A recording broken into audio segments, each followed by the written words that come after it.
Just finished this table this evening. Well, when I put the first coat of polyurethane finish on all three of the shelves.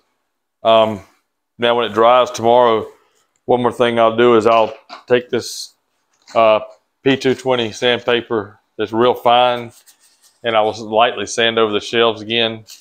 It takes the grit off of it, top of it, because when this first coat of polyurethane dries, it will make a little grit film across the top of the boards, and if you rub your hand across it, it feels like you're rubbing a little piece of sandpaper. So that's the purpose. I think part of the polyurethane is to bring that grain up a little bit and bring the rise up a little bit, but then I'll sand it back down and then put a second coat of polyurethane on there, and that'll give it back its shiny look again, and then it'll be smooth to the touch. This is what I use for the tops of my tables. This is a 2x8. This is what I use for a lot of my console tables and my farmhouse kitchen tables as well. Sometimes I use 2x10, sometimes I use 2x6, and I use 2x8s a lot of times also. This is good whitewood pine. It's good and hard. It's not a hardwood. It's not one of the hardwoods, of course, but it's pretty sturdy and it holds its own. It's good for tables.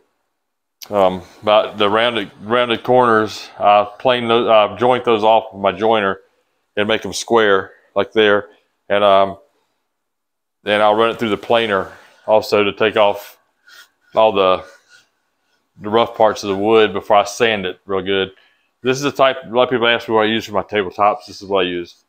2x, and usually 6 to 8 feet long, depending on what size table. Of course, I cut them to length, but for my legs on these tables like this, I use 2x4s. Sometimes I use 2x3s, depending on what I'm doing. And I have used 2x2s on some small bedside tables, nightstands. And my X's are made of 2x2s. And of course, all this wood is taken through my joiner to take off the round edges you get when you buy it from Lowe's or Home Depot or wherever you get your wood from. It always has that rounded corner on it of a 2x4. I take it through my planer and knock all that off, my planer and my joiner, and knock all that off to make it square.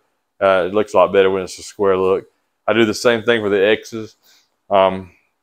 Sometimes, depending on the size of the table, sometimes I'll use, I've actually used porch banisters before, that the railing that goes in between the porch rails.